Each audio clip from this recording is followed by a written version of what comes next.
Hello and welcome back to Couch Confessions with me, Rogue Minouge. So today on the couch is a guest who has basically done everything in show business except maybe tightrope walking, but I'm going to ask him about that, and maybe if we give him a bit of time, you never know. So since 1998, Ben Moseby's been lighting up the stage with 8 glorious years of panto, starring in stage plays and waking the nation up as a breakfast radio presenter on Palm Radio Devon and Greatest Hits Radio in Bucks.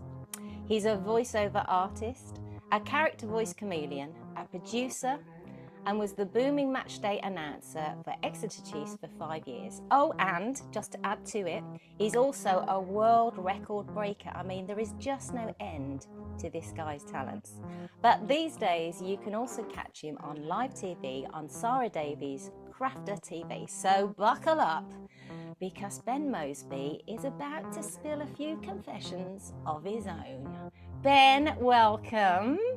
Hello, that was literally like the biggest and bestest build-up I think I've ever had. And I think you said things about me that I actually didn't even know. I think you made me sound even better than I actually am. So this is incredible. I'm going to come back here again, whatever happens. Shall I just keep it as that? Just leave it at that. Okay, thank you very much. Good night. Goodbye. Thank you and goodbye. Ben, thank you so much for coming on. My pleasure. I know this is actually your week off, so I'm even more appreciating that you're taking time out of your holiday. You know, you don't get much time off. Your schedule's crazy and you're taking your time out to come and sit and chat to me. So thank you so much. No, it's a pleasure. As soon as you messaged, because obviously we've known each other for quite a few years, haven't we? As soon as you messaged and said that you were doing this podcast, I was like, oh, this is brilliant, because as much as I've interviewed lots of different people over the years on different radio stations and bits and bobs, I don't think that I've ever been interviewed. And I don't know if we can say this before we got recording the actual confessions. We were just saying to each other, you were saying like, oh, I'm really nervous because I'm interviewing you, and I was like, I'm really nervous because I'm being interviewed, and I don't think I've ever been this side of the microphone before. So yeah, I feel a bit nervous. It's funny. It is strange, isn't it, when you swap job roles, Yeah. I'm the opposite. I'm usually being interviewed. I never, up until I started doing this podcast, I would never interview other people. In fact, I was like, oh, I'm not sure whether I can do that or not, but I absolutely love it. I love just listening to everybody's stories, and just going back, we've actually known one another since 2005. How crazy is that? That's what, 20 years, isn't it? Which is crazy. And I think of all the things we did together, one of my favorite things that we ever did, I think you know what I'm going to say here. So when I was at Palm Radio for however long that was, 4 or 5 years, we used to do the party on the green in Paignton, and obviously I was sort of involved in getting all of the acts together and whatnot, and I think you at least did a couple for us, I'm sure. Yeah, the first one, do you remember that? The first one, it's absolutely pouring down, and they gave us that, it was a lorry with a trailer on the back, and that was our dressing room. And do you remember, we were standing in there, we were both ready, waiting to go on stage, but it was absolutely pouring down, so there'd been a delay. And do you remember, they shut the doors and started moving off with us in the back? Oh, I do remember. We started heading off to Torquay.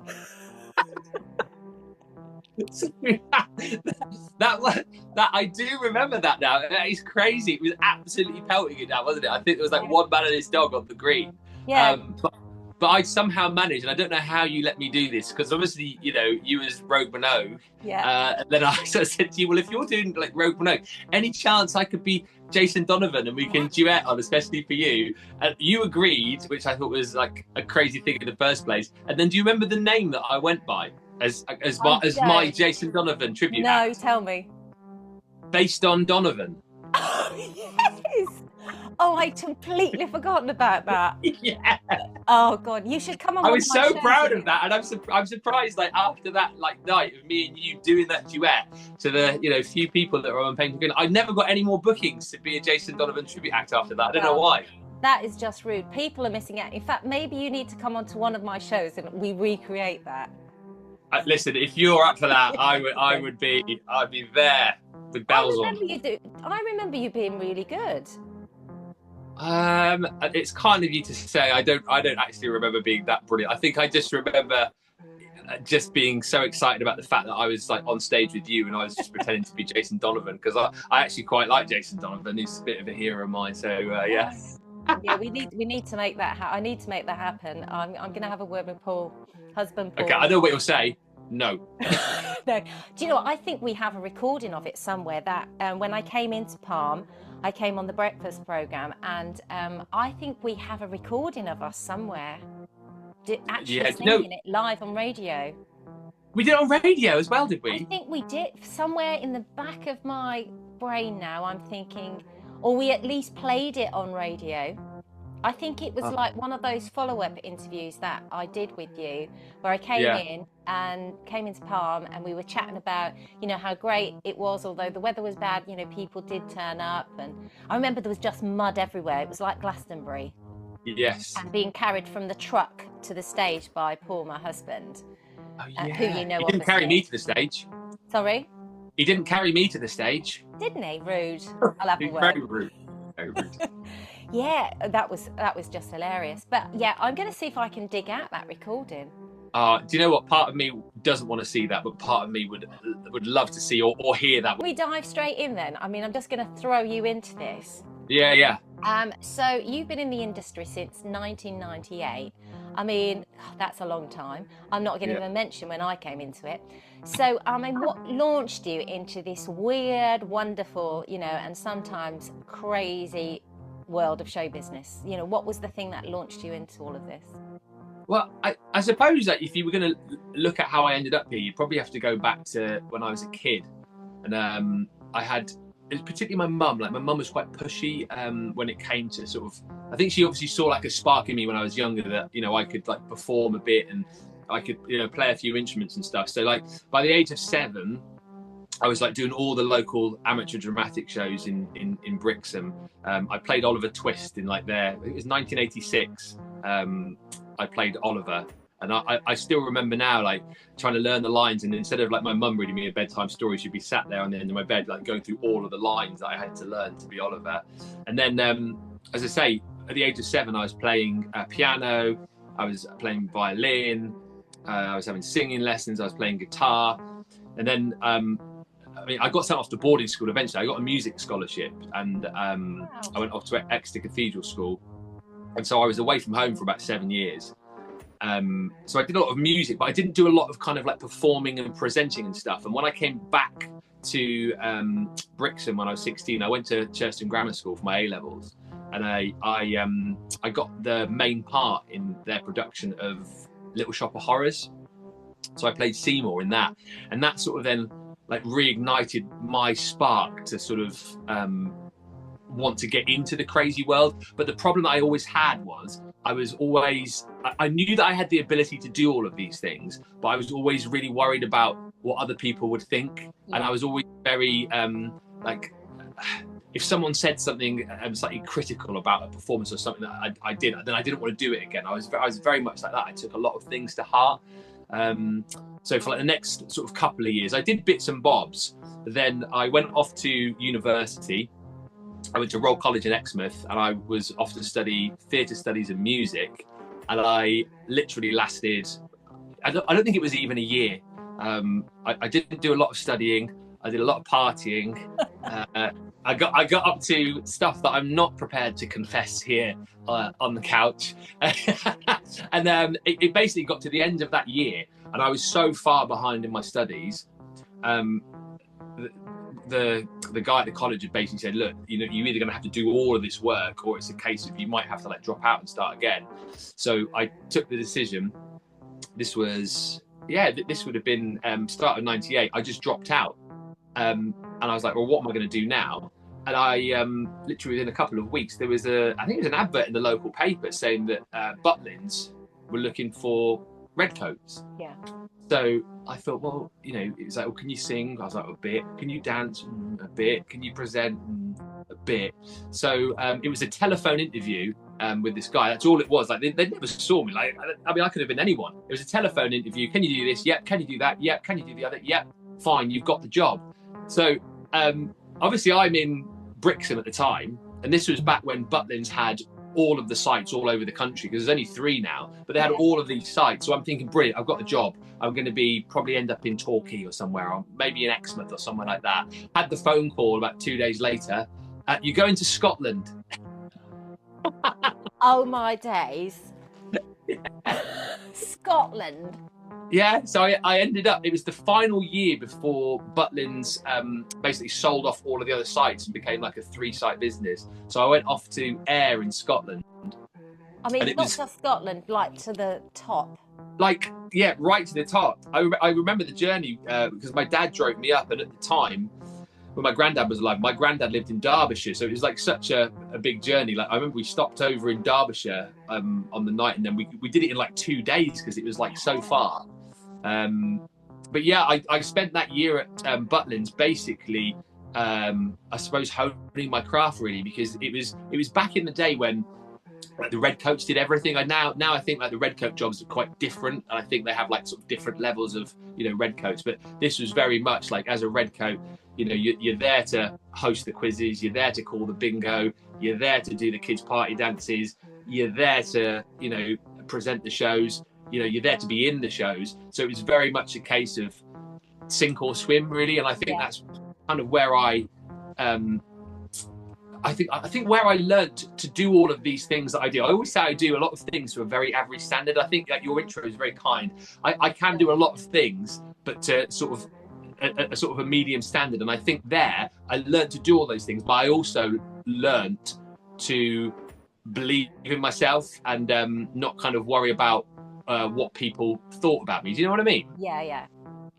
Yeah, because I think, I mean, what great training ground anyway for what you've gone on and done in your career. Do you know what you did in that year up in Scotland probably was better than what you would have done 2 years at college? Because like you said, you are just thrown into it. You have to be a jack of all trades in that style of job, and that's how it was sort of back in that period of time. You know, things weren't gifted to you. You had to learn on the job, and you know, that 12 months probably was the perfect learning process for you for what you've gone on to do. But I do have to just disagree with you. I don't very often disagree with my guests, but I have to just say, no way are you average at what you do. So can we just rewind that, please, and scrub that bit out? No way are you average at what you do. Having worked with you many, many times, you are just a natural. So that's probably why you think it's average, because it comes so natural to you. Well, I'll take that. I shall put that on my CV. Rogue Minouge said. It won't get anywhere, but you know, it'll sound great.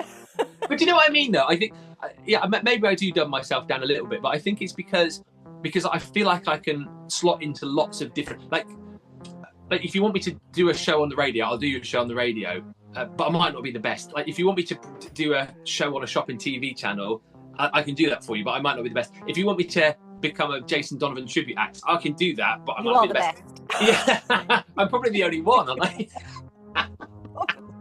Could be a whole new career for you. Yeah, I'm the top one of one. You're the top, yeah, but we leave that little bit out. Yeah, exactly right. Show business. Exactly right.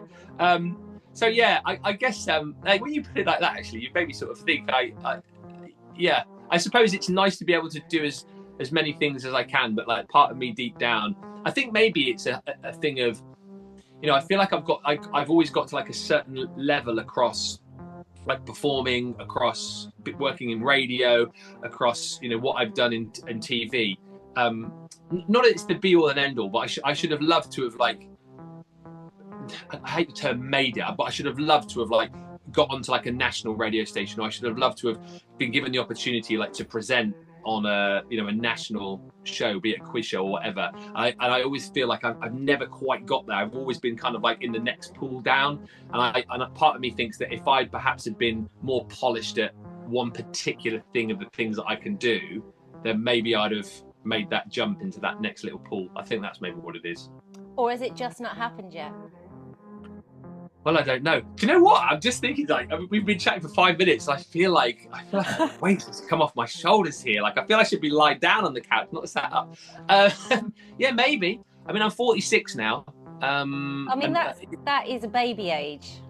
Well, yeah, because I like to say, didn't Michael McIntyre, wasn't he like the other side of 40 before he hit? Yeah, I mean, there's more and more sort of comics, well, even singers, you know, even artists are coming through at a later age, because I think the world is changing, isn't it? You know, age is only a number now, and it's just, I mean, isn't Madonna sort of like, it's her birthday today, isn't it? Isn't she like 67 or something like that? She's something like that, like, yeah. doing her thing on stage. And I like to think now, because I crossed over into the 50s now, so I'm 51, you know, and I can't believe that. oh, thanks. I'll pay you later. I thought you were about my age. No, but it is funny. Like when I turned into my 40s, I was like, yeah, this is amazing, and you know. And then I like hit my 50s, and I was like, not sure about this whole 50s lark. And then I thought to myself, you know, age is only a number, and if you don't think about your age, you don't. In general, you don't think. If you don't think about your age, then you don't feel your age. That's my what I'm going with now. And I think it is easy to think, oh, you know, I've reached 50 now, and is there anything else that I can do? But actually the world is changing, and like 70, people are like launching new careers at the age of 70. So, I mean, you've got no excuse, to be honest. You're only 46. I've got another, what is that, 24 years to make it then from your work. Yeah. I'll keep trying then. That you started off in 1998, but you know, that's 30 years, well, longer than that now, because obviously you started as a child actor. So 30 years plus of experience. Put yourself back to 1998. What would be the one piece of advice you would give yourself? Concentrate more at university. No. Less partying. Yeah. Go to your lectures. Yes.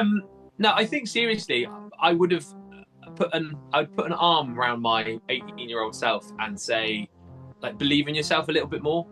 You know, trust that what you believe that you can do inside, you should trust your gut. You should trust that you know that you've got the talent to be able to, you know, go to these auditions and, you know, take on these different things. Because as I said to you, like, I feel that at a younger age, and you must have had this as a performer through the years, I cared so much about what other people thought about me, and it was always, say, that the loudest person in the room, maybe like the loudest person at an audition, who'd be telling you how great they were and how they did this and that and the other, and that would then make me sort of like shrink back into my shell, even that I knew that I could do it. And I found out over the years, and this is just my opinion, other people might disagree, but I found, like, generally across the years, the people who have to shout about how good they are and tell you how good they are often aren't as good as what they say they are. They're most insecure.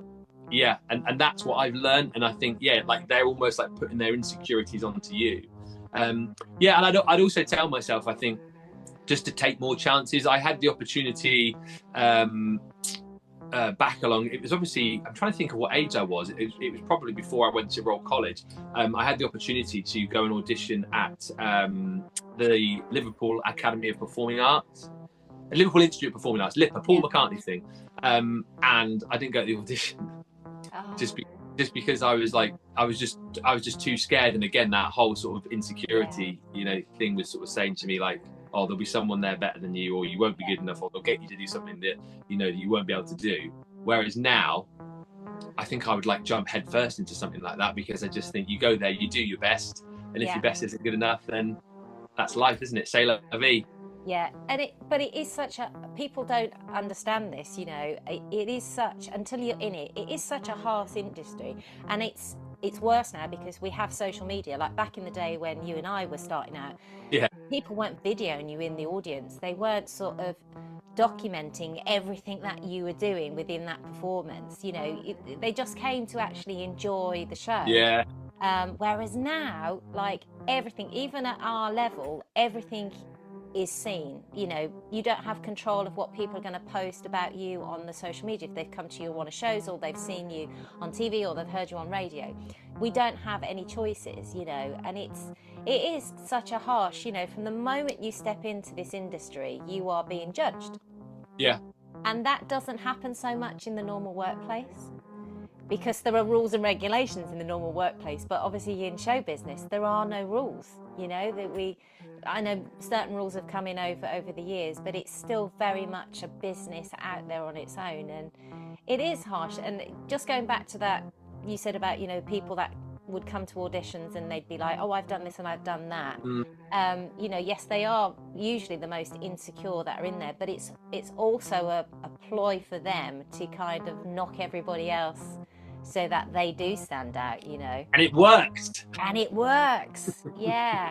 And it's harsh. It's a harsh industry, isn't it? You know, it's really. No, it is, and I think, you know, as you'll know as well, I think you only learn these things the longer you stay in the industry, and the more things that you do, and the more performances that you do, and the different things that you do. I think over time, I don't know if it's whether that you learn these things, or you just become more thick-skinned, or you become more. You become more confident in yourself. I don't know what it is, but I certainly, yeah, if I could rewind all those years, how many years is it? 27 years. I would definitely say that to myself. Whether my 18-year-old self would have listened, he probably wouldn't. But, you know, that's what I would say. Yeah, no, I agree. That's perfectly put. But you'd have said it anyway. You'd have said it. I think it's age and wisdom, to be honest, isn't it? It's age, wisdom, and experience that you just think, oh, do you know what? I'm just going to do it, and you either love me or you don't. You know, there's somebody that'll love me out there, and you may not be the one, but there's somebody. Well, exactly, and I'm glad now that I am more thick-skinned, because, as you say, like in this world of social media, particularly in what I do now, you know, I tend to stay off it, to be honest with you. But, you know, you do have a lot of people who love what you do, and there are always those people out there who don't like what you do. You know, I'd be stupid to think that as a presenter in the job that I do, that everybody loves what I do, because I know that they don't. You've done 8 pantos over 8 years. So what's been the one panto that has had you laughing most backstage? Do you know, that's such a hard question, because they've all sort of had their moments, really. 2019, where I was an ugly sister, and that was a fun year as well. I worked with this guy, and again, such a great actor. He's a guy called Sean Luckham. Yeah. If you ever see the Weetabix advert, which is on TV currently, where they say people aren't getting enough Weetabix, there's a clip in it where they go on about the potholes not being filled enough, and he's the guy stood over the pothole pointing at the pothole. Yeah, but I worked with him, so I was one of the ugly sisters, he was one of the other ugly sisters, and whereas again, comes back to what I said to you earlier, I sort of drop into these roles. Like, if you want me to play a baddie, I'll play a baddie. If you want me to play the dame, I'll play the dame. Like, he was a dame, like a professional dame. Yeah, that was his thing. That was his thing, yeah. And I'd never realised. So he obviously had all of his own sort of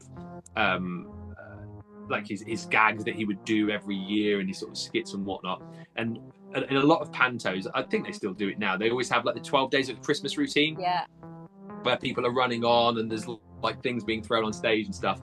And I want to say, to make the story better, that it was the first night, but I think it was the dress rehearsal. So we're all running around the stage on the 8th day of Christmas, to me, whatever it was, running backwards and forwards. And there was a point where I was on stage with him, and he was supposed to like run across in front of me to pop his object down. And he ran towards me, fell over, and fell into the orchestra pit, right? And I'm looking around going, what the... And so everyone's like gone over, and he's literally like in the orchestra pit, like legs in the air. Oh my God. Wig there. And I was just like, oh my God. And like everyone's absolutely wetting themselves. And we dragged him up, put his like wig back on and whatnot, finished the skit, got off stage, and I was like, Sean, I was like, oh my God, like, are you okay? Like, I can't, like, that looks horrendous. Like, are you all right? He's like, I do it all the time. I was like, oh, you absolute bugger. That was like one of his things. And then sure enough, as we got into the run, I would say like most nights, that was his thing. Like, he did that. He always fell into the orchestra pit, but for the first time, he never told me. I just remember going, oh my God, he's dead. my panto, I've lost him. Yeah. my other day, and he's gone. But that's like the whole joy of panto, isn't it? Like the fact that stuff like that happens, and the improv that can happen like during a live performance. And that's why I love panto. It's like my favourite. You know, I've done, you know, straight performances and musicals and things like that, but like panto for me is the absolute best. Now, Ben, I usually like to ask my guests when they come on to Couch Confessions, what's been their most random job to date? But I have done a cheeky bit of my own research on you. Right. So, and I just need to know the answer to this, really. It's probably just for myself, but I think it's going to be brilliant. So I'm going to take you back to 2010. Yeah. Why on earth did you end up getting up at 5:25 a.m. on a Sunday on your week off to go to the World Conquer Championships? And not only that, then to compete in it, and then you get yourself a reward of a yellow card. I mean, tell me about how did this happen? And I didn't even know World Conquer Championships even existed. I love the fact that you've obviously done like a massive amount of research on me. So I know where this is. This is a YouTube video that I filmed of the event, which I thought had probably disappeared into the depths of YouTube somewhere, but you found that.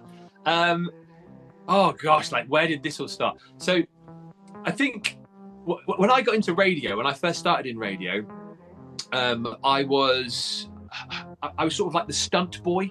Yeah. So they used to have, you probably remember them, they used to have like the outside vehicles at Gemini FM called the Black Thunders.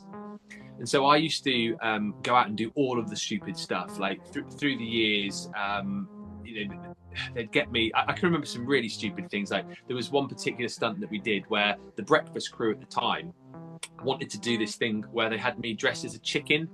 And yeah, so every morning I would go out into Heavitree and just dressed as a chicken and just sit on a bench like reading a newspaper. And I can't remember what the payoff was, but basically it was like, we want you to do it. We want no affiliation to the radio station. We want to see how long it takes somebody to ring us up on the breakfast show and go, do you know there's a bloke dressed as a chicken sat in Heavitree every morning reading the newspaper? So I've done stuff like that.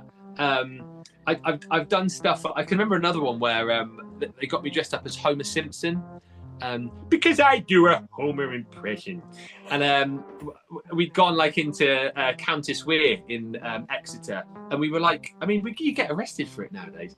We were chucking like donuts into people's cars who had sunroofs. I can't remember again why we were doing it. But anyway, we'd done all of these like stupid stunts. So like over the years, I just become like fascinated with like the silliness of life, if you know what I mean.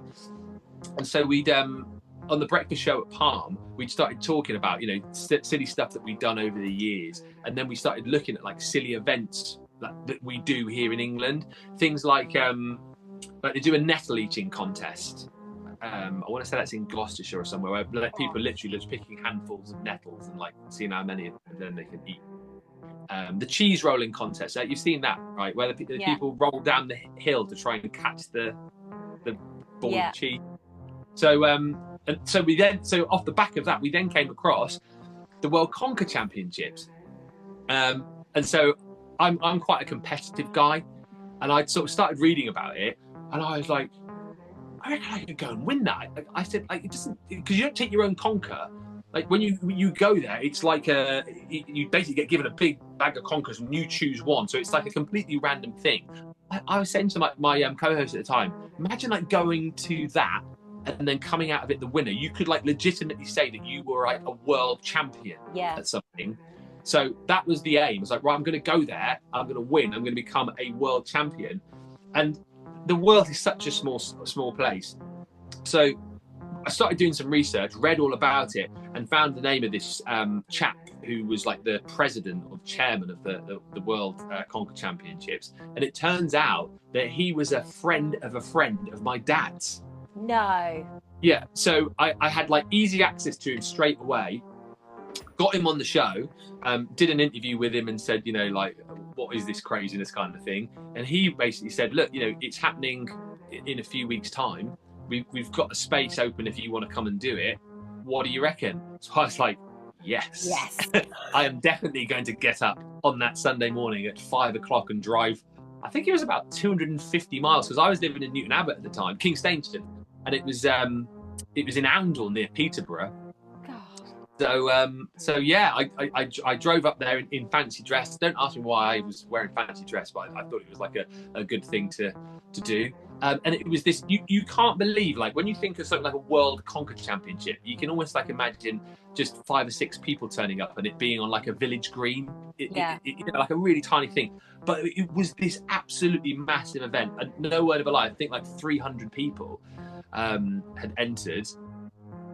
I got a bye in the first round, so already I'm thinking, okay, I'm into the second round here. I'm probably down to like the last 90 people or so. And it was literally just a case of like each round you'd be paired off against somebody else.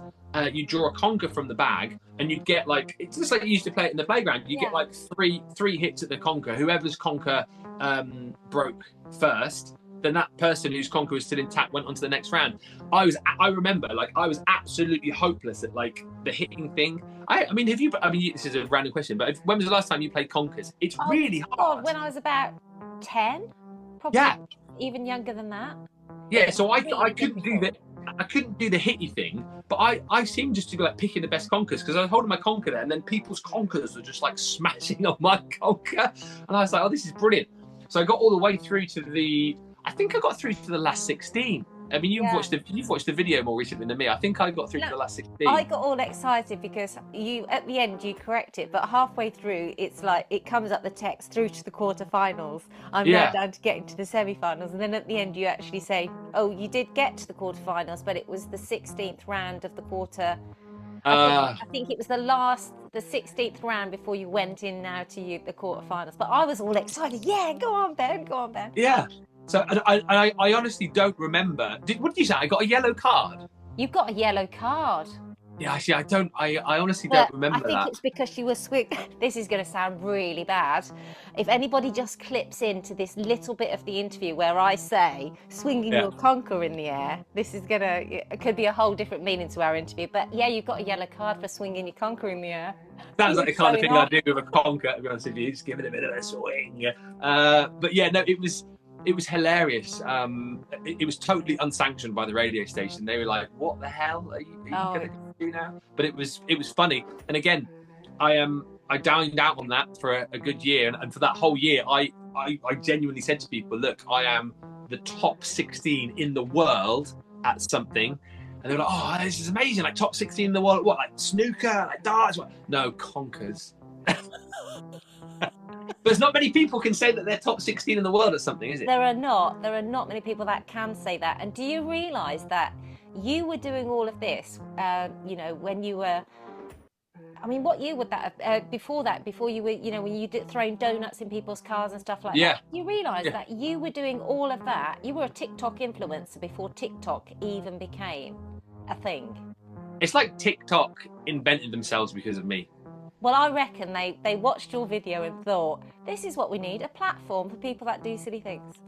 Exactly. So TikTok, if you're watching now, I'm your guy. Over the years, Ben, I know that you've interviewed lots of really interesting people, but who's been your favourite person to interview, and, what gave them that special thing, that you thought, actually, this has really just been amazing. I've loved it. It's been my favourite. It's so tough. I'll tell you a few, and then I'll tell you who my favourite was. And my favourite was more for the point of he was like a boyhood hero of mine. Like I couldn't believe that I was interviewing him, and it's hilarious because, as you'll probably know, like when I started off, I always used to get very, very nervous about interviewing celebrities, but then the more I sort of did it, the more natural it became, and I realised, getting rid of the nerves was all about like making sure you were prepped and that you did your research, because I found that you'd get more out of people the more that they realised that you'd researched them and you'd like taken an effort with them.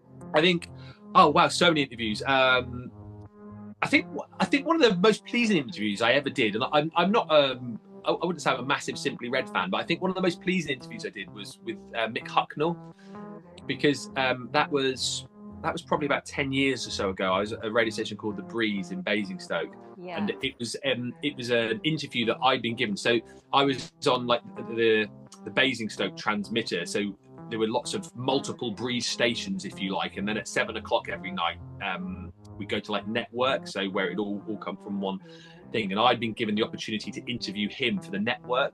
Yeah. And I'd been, I had a phone call with his agent, and his agent had said, what sort of questions are you going to ask? And I said, well, I haven't like prepped yet, but I said, I can, if he's got anything specific he wants me to ask him, I'm happy to do just that.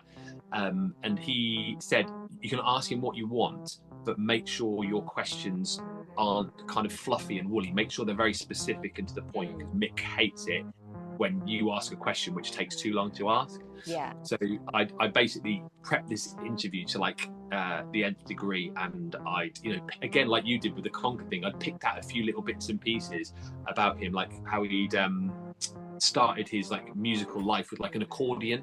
Yeah. And I threw that into the interview, and he was like genuinely impressed. And at the end of the interview, he said to me, he said, that was brilliant. He said, you obviously did all of your research about me and then some. I was like, yeah, I did. I said, I always like to try and be prepped. And he said, it's like one of the best interviews I ever did.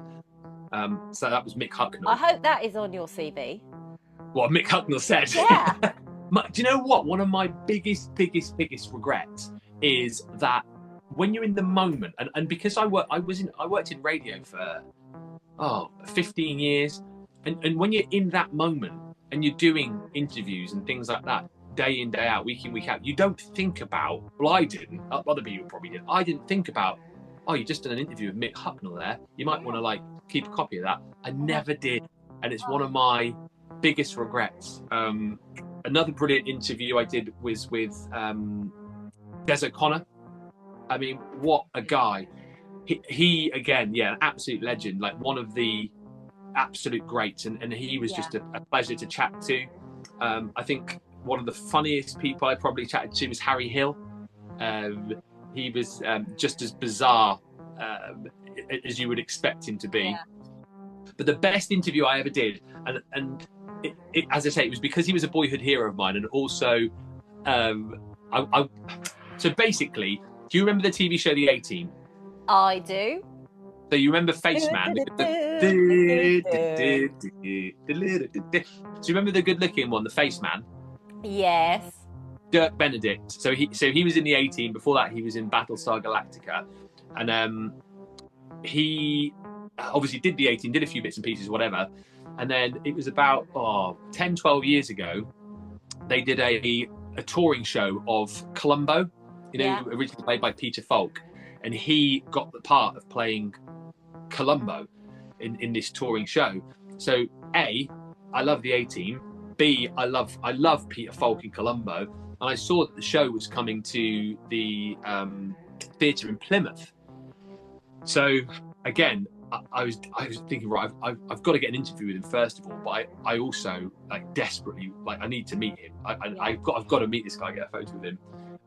So I managed to get an interview with him via the theatre, and I said, look, is there any chance that I could get like a meet with him afterwards? And they were sort of very much like, oh no, Mr. Benedict doesn't like to do that, so we can get you the interview, but you won't be able to meet him. So I prepped all my questions or whatever, and I thought, like, how can we get around like getting him to give me an offer of meeting? So I came up with this idea. At the time, we had these like breakfast show t-shirts. They were crap. They were really crap. It was basically like a white Fruit of the Loom t-shirt, and on the front it said, "I've had breakfast with Ben." So I thought, right, what I'll do is at the end of the interview, I'll do a quiz with him, because he played a lieutenant in Battlestar Galactica, and of course he played a lieutenant in the A-Team as well. So I did this quiz basically where I named an episode of either Battlestar Galactica or the A-Team, and he had to say which lieutenant was in that particular episode. So I did the interview anyway, and it was a joyous experience, because I got to like chat to one of my absolute heroes and ask him all the questions that I wanted to ask him, and ask him what it was like working with like George Peppard and what Mr. T was really like. I got all the goss, and then the kind of interview was naturally coming to an end, and I thought he was just about to go, and I was like, Ben, you got to do it. I went, Dirk, I said, have you got a couple of minutes? I said, if you don't mind, I said, I'd really love to do a bit of a quiz with you. And he was a bit like, what's this quiz? And I said, well, what have you done Battlestar Galactica in the A-Team? I've got this quiz, and I basically explained it to him, and he absolutely loved the idea. This interview I have got, and it is on YouTube. And we did this whole quiz, and he thought it was the best thing ever. And at the end of the quiz, I was like, oh, brilliant. You got 5 out of 5, whatever it was. I said, congratulations. And I said, if anyone ever wins on my show, I said, they always win. And I've had breakfast with Ben t-shirt. And he was like, oh, great. This sounds great. I said, I'm coming along to watch you on stage in the show. I said, I can bring the t-shirt down. I said, because I love you to have it. I said, do you want me to give it to one of the ushers or like the front of the theatre when I'm there? Or like, he was like, no. He said, give me your name again and I'll put you on the stage door. Yes. So I went to watch the show, which he was brilliant in, because I was thinking like Peter Falk was obviously Columbo. He was the main guy, and I thought, no way, anyone can kind of match it. But Dirk Benedict was incredible. And then, sure enough, after the show, I went to stage door, and it was just like, oh yeah, hello, Ben Moseby from Palm Radio. Mr. Benedict is expecting me, and I went backstage with my t-shirt. Again, I've got pictures of that as well, and just had a good old chat with him. My wife came with me at the time as well, actually, and he was just the loveliest guy. And again, it was just one of those moments. Probably wouldn't mean a lot to a lot of people, but it was my favourite TV show of the 80s. I don't know. It's an iconic show. Yeah. It's something that's moved through to new generations, hasn't it? Yeah. Because they do say never meet your idols, don't they? But obviously that was an amazing experience. But see, Ben, and I'm just going to go back to the opening thing when you said you were average at what you do. Each time I'm speaking to you now, you're just proving to everybody that you are not average. Well, that's very kind. But what makes me laugh again about that is like the face man in the 18 was the con man, and I feel like I conned the con man. You did con the con man. That should be a t-shirt. From that then, so if you could interview anybody else, dead or alive, who would it be? But I'm really interested to know, what would be your first question? Because I think the first question is the thing that can sometimes nail that interview, whether it's going to go good or slightly squiff. So what would be the first question you would ask? I've not thought of the first question thing, but it was an easy answer as to who it would be, because it's quite a sad one. It is quite a sad story, actually. So one of my heroes, my number one hero, Bruce Forsyth. Yeah. I mean, like, you talk about a guy who did it all, and a guy who was like so super talented, singer, dancer, instrumentalist, actor, presenter, like at the highest level, and a guy obviously honed his craft. As you've done, as we all try and do, like through the theatres and the shows and stuff. This was a guy who, I think a lot of people obviously just knew him as the host of Play Your Cards Right, or Price is Right. But you go back, read about him, and see all the stuff that he did and all the shows that he was in, and the way he made his way at the top. But anyway, so the answer is Bruce Forsyth, and I nearly interviewed him, and again, it's one of my biggest regrets, I think. So basically, I can't remember how I got in contact with him as such, but it was again whilst I was at the Breeze in Basingstoke, and I'd managed somehow to get like a line to him via an agent or whatever. And it took a long while, because obviously he's like quite a busy guy, doing all these different bits and pieces, and he was getting older at the time. This was around about probably 2014, something like that, 2015, and so it wasn't one of those where it was like we penned in a definite date and it was going to happen like 2 weeks down the line. It was more of the fact like right, Mr. Forsyth is happy to speak to you, but we're going to have to let you know, like on the date when it's going to be. And it got to a point where I think we were about a week out. From doing the interview, and he had a fall at home. It was October 2015, I think, and he had a fall at home, and then after that, he never really kind of like recovered. I think he came back and did a few kind of like mini stints on Strictly and that, but his health like dramatically declined, I think, after that. And like when you're told, Mr. Forsyth can't do this interview now because of mental health or whatever, you then don't want to be the person to be then like pressing the matter. So it kind of sort of drifted, like from being that close to speaking to him it then sort of drifted away, and then of course sadly he passed away in I think it was 2017, wasn't it? 2018, something like that. So yeah, that opportunity never came round. And I don't know about first questions that I would ask him, but I would have loved to have asked him what he thinks about the presenters that you see on TV nowadays, because I always think, you know, with the likes of him, I think, you know, even people like Bob Monkhouse, for example, like that they were all people, all entertainers who almost like being a presenter was like a secondary or like a third thing that they would do. All like multi-talented people in their own rights who, you know, naturally, because they were being big in theatres and playing to sold-out audiences, they ended up being on primetime TV, like talent, like really, really talented people. I'd just love to have known his take on what he thought about, you know, the kind of, I don't know how to put it, the people that now get stardom just because they've been on Big Brother, or now get stardom just because they've got their kit off on Love Island. I'd love to have known what he felt about that, and I can kind of imagine like what he might have said. I just feel like he was a true great, you know, Bruce, and I just think that there'll never be anyone like him again. And as I say, it's another of my regrets is that I never quite got the chance to speak to him, because I probably would have kept him on the line for about 3 hours.